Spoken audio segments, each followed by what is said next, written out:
Prime Minister of Papua New Guinea, Honorable James Marape, His Excellency, Honorable Ishmael Toroama, President of the Autonomous Region of Bougainville, distinguished parliamentarians and people of Bougainville, I have the honor in inviting His Excellency, Honorable Ishmael Toroama, President of the Autonomous Region of Bougainville, to come forward and do his inaugural speech. Ladies and gentlemen, the President of the Autonomous Region of Bougainville.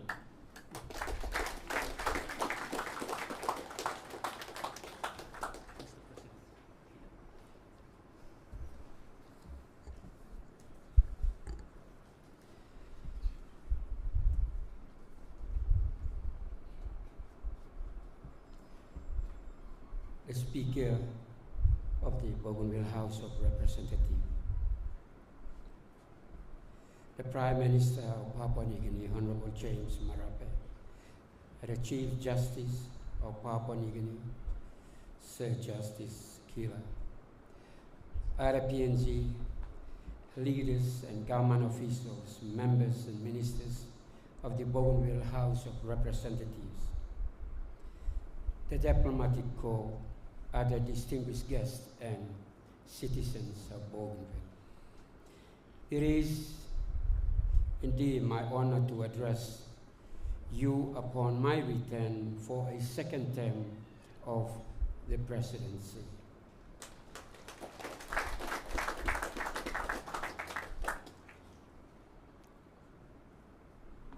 May I start by thanking the people of Bougainville for your confidence in my leadership in pursuing our common agendas for independence, economy, and good governance. May I also thank the Bougainville Electoral Commission for conducting a free, fair election on Bougainville. In my victory speech in 2000,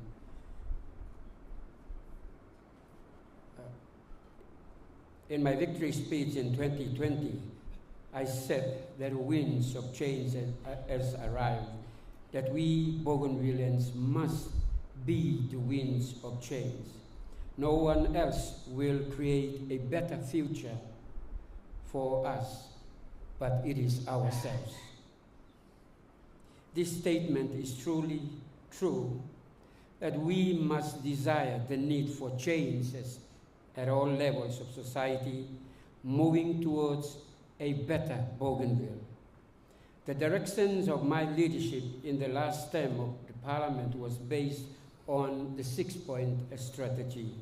As you know, significant progress has been made on the political front, with the final hurdle remaining, and that is the tabling of the referendum result on the floor of the Papua New Guinea Parliament through the Melanesian Agreement. On the economic front, in the first 5 years of my presidency as the mining minister, I have moved Panguna into an exploration stage, and my government is now waiting for BCL to speedily progress the next phase or tell us if it is unable to operate Panguna. Some landowners, factions supported Bougainville businessmen continue to create confusions in the mine pit. Let me remind the landowners that Bougainville customs, Panguna now belongs to the whole of Bougainville. Secured by the blood of 20,000 lives lost in war created by the LOs and the mine. All powers and functions under administrative control agenda are available for drawdown except the sovereign powers and foreign relations. We will need to improve our ability to operationalize the drawdown powers as functions into tangible governance and development realities. The public service must improve on its performance. The measure of success of work will be judged by improvements of people's livelihood, standard of living, and not by a number of trips to Waigani. The one area that where government and public service have yet to fully appreciate is the role that civil society and private sector can play as development partners, and NGOs are doing a wonderful job attending to the needs of our vulnerable groups in health, education, income generation, and gender equality. There is a need to better align NGO service with the relevant programs of government rather than conducting programs in competition to that of the government. The private sector, in my view, needs to turn a new leaf.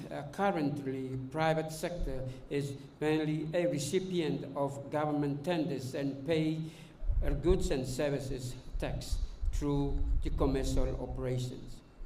Many business houses operate in Buka, Arawa, because of government presence. Any foreign business in Bougainville must seek a partnership arrangement with a local entity. My challenge for the private sector is to venture into new enterprise and broaden your reach to other Bougainville and other than Buka and Arawa.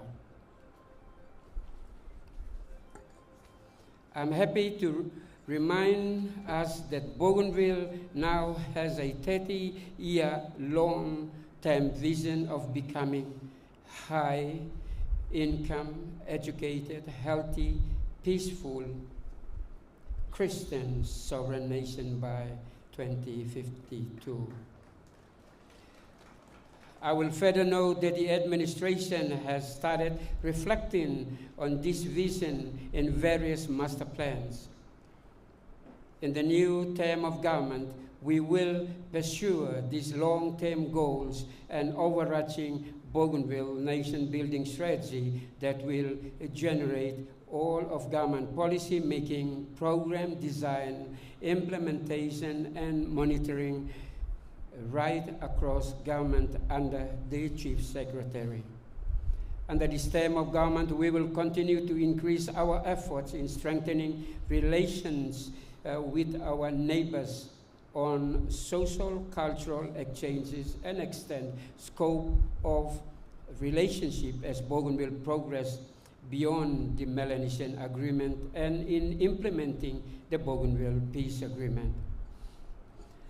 Hindsight is a wonderful thing that it allows you to look back as you move forward. It is now 36 years since the beginning of the Bougainville crisis in 1989, 32 years since the beginning of restoration in Buka in 1993, and 24 years since the signing of the Bougainville Peace Agreement in 2001, and 20 years since the formation of the Autonomous Bougainville government in 2025. After 2 decades, we are just now beginning to seriously think about development and transformation. In comparison, Rwanda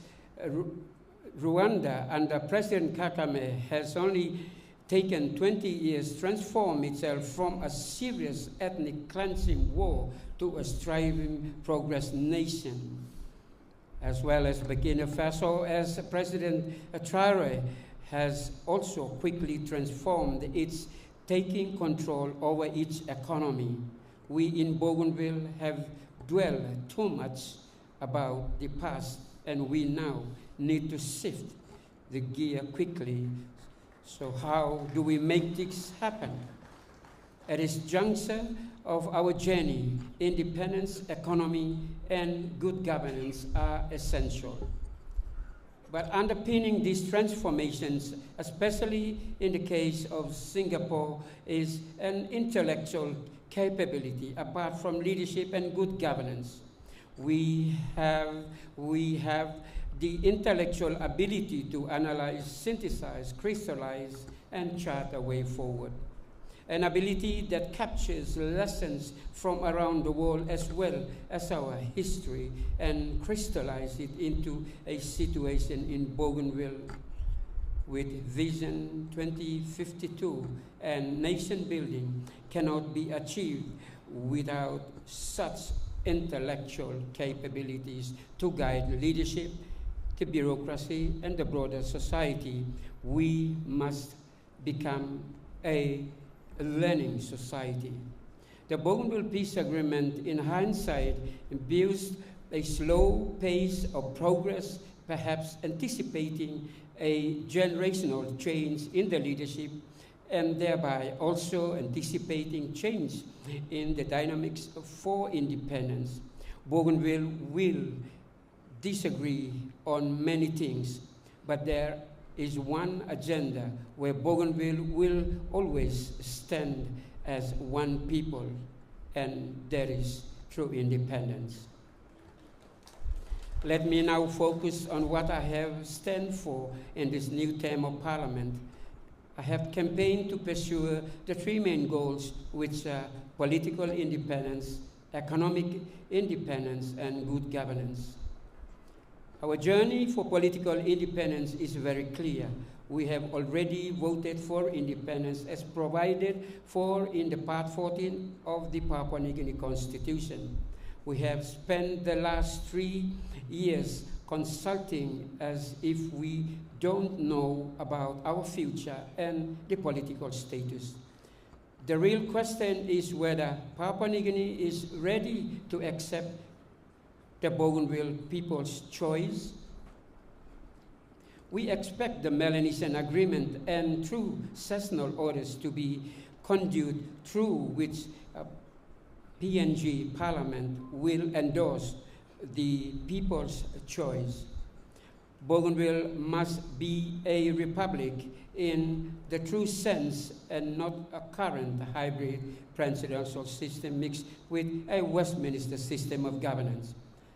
The president is directly elected by the people and should not have to negotiate with ministers in exercise of this mandate. Some laws acquired through colonialism must be changed. The journey home must embrace economic independence at all levels, and the family level, the community level, and Bougainville as a whole.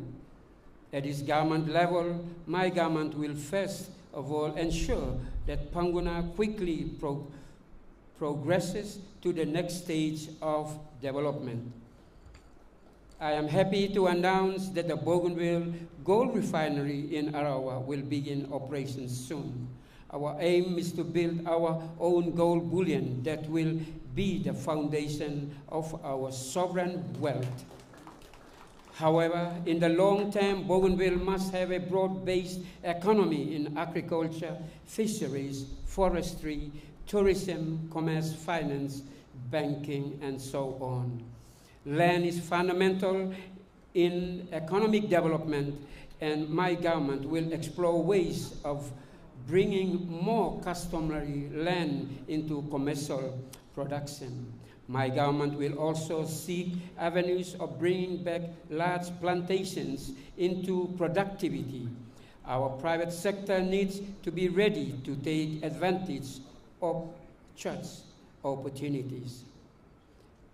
At the farmer level, I urge our people to continue working and growing cocoa copra. But government must do more with these crops instead of continuing to do the age-old practice of exporting raw, on the note that the excellent cocoa downstream process research work by DPI at Kubu must now progress into commercial production. Overall, there is so much room for innovation. For example, with emerging cash crops and improved varieties of food crops commonly sold at the roadside market. Farmers continue to experiment, trying new crops such as vanilla balsa. We also continue to import massive amounts of protein when we should be producing some of these ourselves. Rice is the same story. Fisheries continue to be a sleeping giant, but needs to be awakened through foreign investment. If Papua New Guinea is serious about economic independence for Bougainville, then it must immediately transfer foreign investment powers and functions to the government of Bougainville. In this term of government, under the nation-building agenda, my government, through the Chief Secretary, will be setting clear directions and targets for economic sectors department to meet. We must set clear deliverables target for each ministry and heads of department. The subject of innovation brings me to intellectual property rights. Our traditional knowledge is also being sold in the national and international markets without Bougainville benefiting commercially from these innovations. During the crisis, traditional medicine became the daily prescription for all sorts of illness, even massage of muscles and healing of bones. We are abandoning this knowledge in preferred for Western medicine. Bougainville must now have an intellectual property, legal, scientific, and commercial protocols that will protect and regulate the creation, the development, and marketing of intellectual property through an appropriate entity. Economic independence cannot be achieved without skilled manpower amongst other enabling factors. Panguna will begin to ramp up soon and will require an estimate of 2,000 blue and white-collar workers. There are also other mines in the horizon. If we are not ready, we will become spectators on our own land and recreate the social economic conditions that contributed to the Bougainville crisis. Given the urgency of the situation, Education Department must wake up to this fact and take necessary steps to upscale technical, vocational education and training to address the situation. The third agenda I have campaigned on this is good governance. Governance in the foundation of any nation is concerned with institutions, systems, and processes that regulate the conduct of any nation. Institutional reforms, both in structure and functions, are necessary to ensure that administration is aligned with the Republican political system. The new Bougainville Constitution must ensure this alignment. Good governance is a fundamental to social economic transformation. We have already set the long-term vision, and that by 2052, Bougainville will become a high-income, educated, healthy, peaceful, Christian sovereign nation. Bougainville is now progressing from state buildings to nation buildings. Good governance is achieved through transparent leadership and strong institutions. Institutional strengthening must be ensured. The enactment of relevant laws and systems, but also articulate the right moral values and ethics on both the leadership levels and the public service. This year, my government will be launching a home-ground leadership training manual conceptualized to our own situation, and also cultivating our own intellectual capacity in leadership training.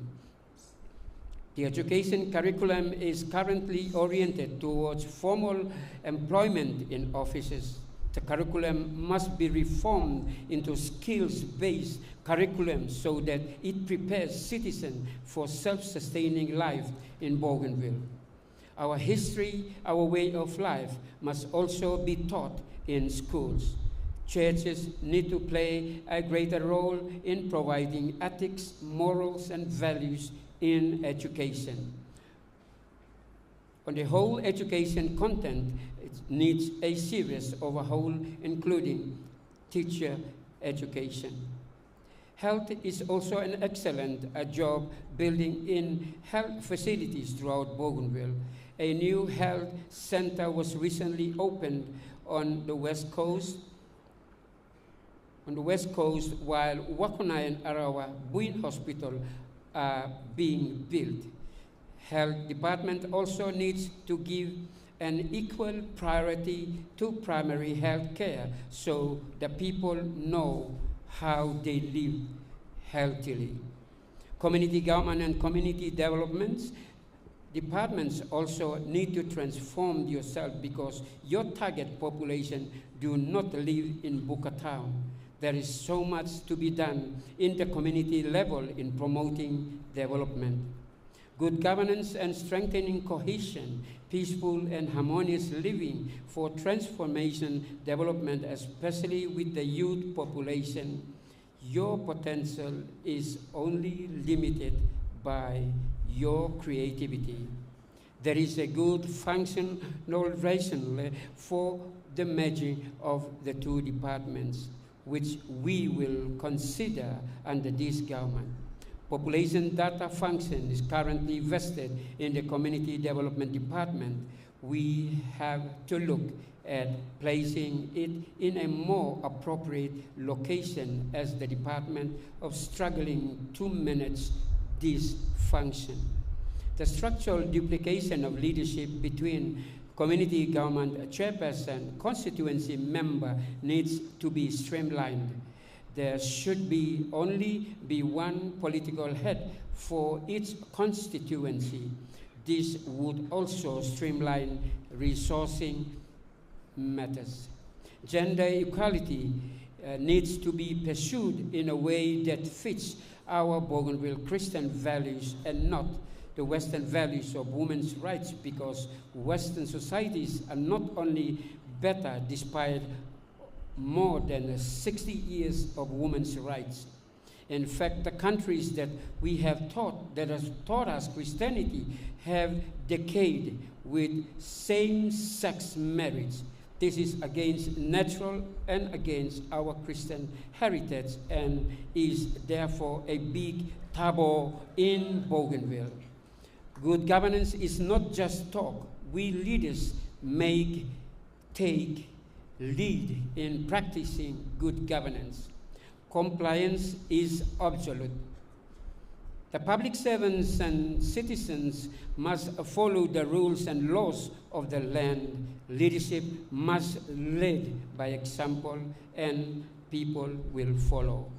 Whilst on the same subject on leadership, as we all know, Bougainville crisis destroyed institutions, systems through which leadership evolved at the same time.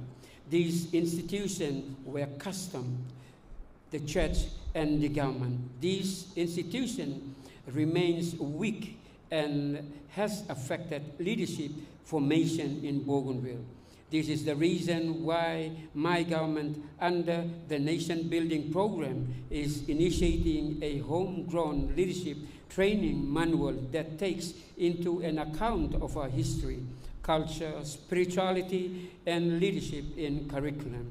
However, in real life, it is the school of hard knocks. Through the three institutions noted above, the cultivations of leadership. Transparency and accountability are essential elements in practicing good governance. Leaders are answerable to the people, and the people are also answerable to the leaders through proper systems and processes for information sharing. Outside of the formal government institution, the private sector, the churches, the clan system, and the civil society organization.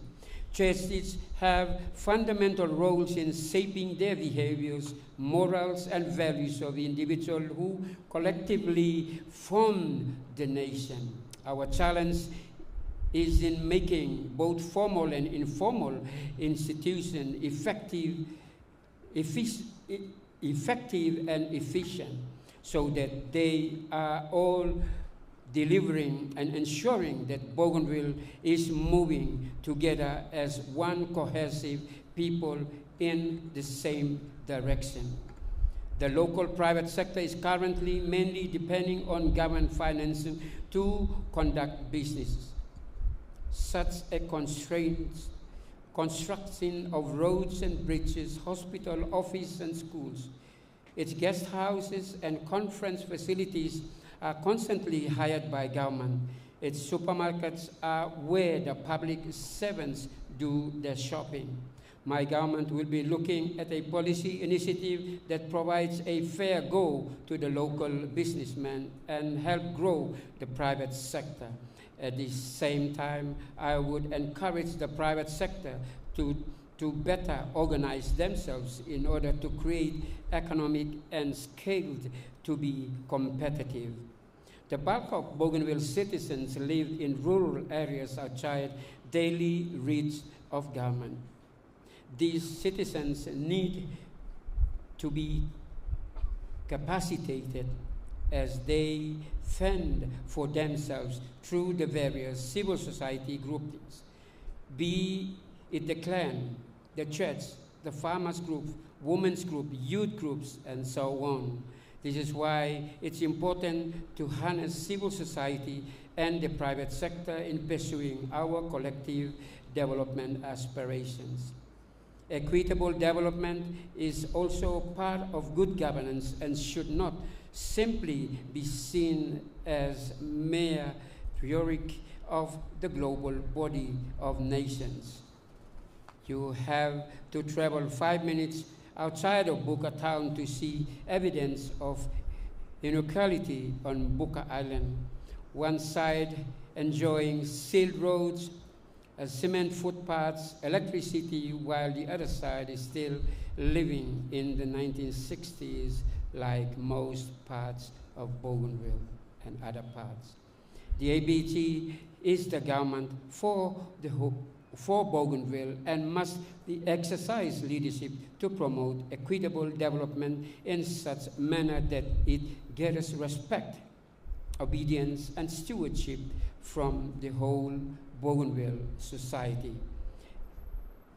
This is one of the reasons my government is introducing the Bougainville Nation Building Strategy as the vehicle for moving the whole of Bougainville institutions and citizens in the same direction.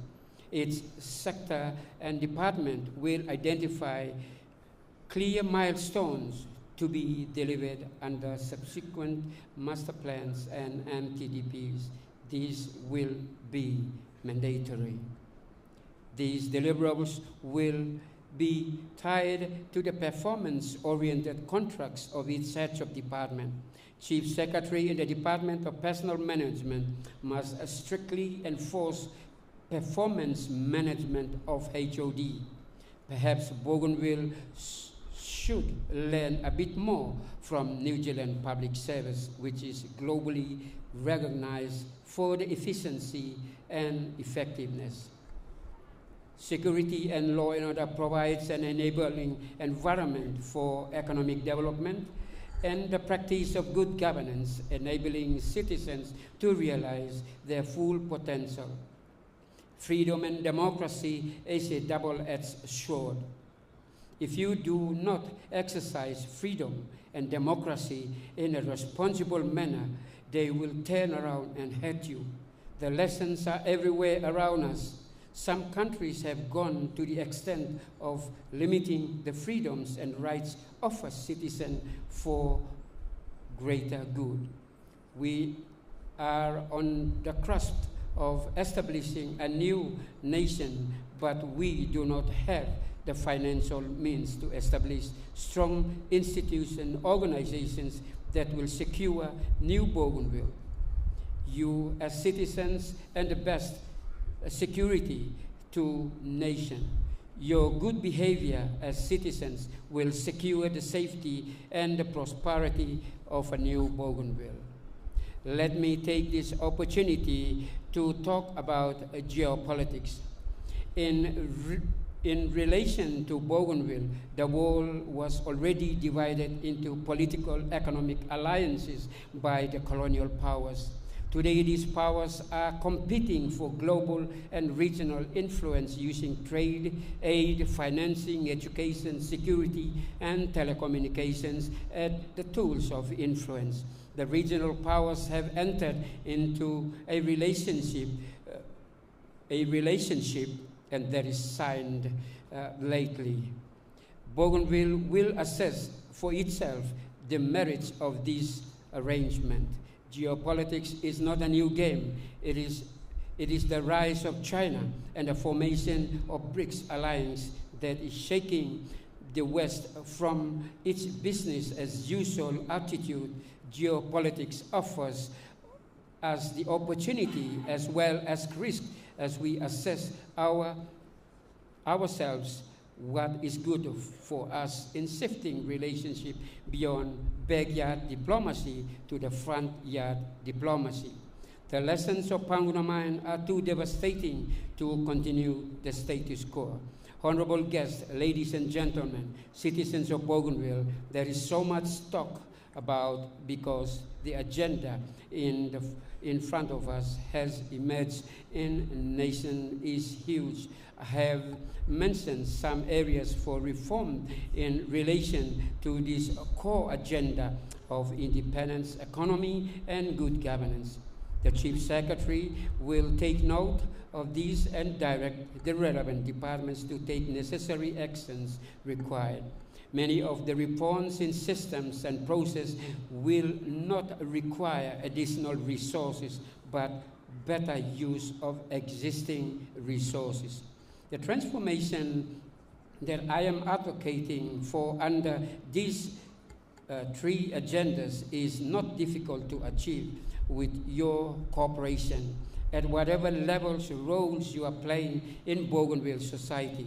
Resources is an obvious constraint. I appeal to all of the citizens in the wider society, the private sector, the civil society, and the public service to all play your part in achieving this aspiration. And now I wish to conclude my presentations, what I intend to do in the first 100 days of my presidency. As noted above in this speech, there is plenty to do as we position ourselves to be a nation. Here is my agenda for the first 100 days: to enact constitution for an independent Bougainville, agree on a clear process, framework, and timeline for implementing Melanesian relationship, and a draft of for taking the 97.7 vote for independence into the PNG Parliament. Establish the Bougainville Nation Building Secretariat under the Chief Secretary and launch the Bougainville Nation Building Strategy. Panguna Mine secure joint venture, an arrangement and progress towards mine development plan. Bougainville Gold Refinery to start a production and enact legislation to reclaim the large plantations from absentees, landlords, and develop a strategy for developing the plantation. Fisheries to negotiate with Papua New Guinea to transfer of fisheries powers and to seek joint venture and financing. Establish Bougainville-owned cocoa export company all departments to develop revenue generation plans for the next 5 years, establish in effective HOD performance management systems, improved capacity for taxation and technical education, conduct assessment for technical vocational training, and formulate plans for increasing capacity of these institutions. Develop plan for strengthening law and order, focusing on correctional service, especially Bekut and Kuweria. Many of these priorities are not new, but because the need has been with us for a few years, the priorities will require cohesive political leadership in providing the necessary political directions for relevant departments. I urge the administration, through the Chief Secretary and the relevant HODs, to take note in the priorities for the next 100 days, as well as the broader priorities stated in my speech, undertakes the necessary tasks required to achieve all of this during the term of this government, as we head towards being a nation. Before I conclude, I would rather say we kept peace. 90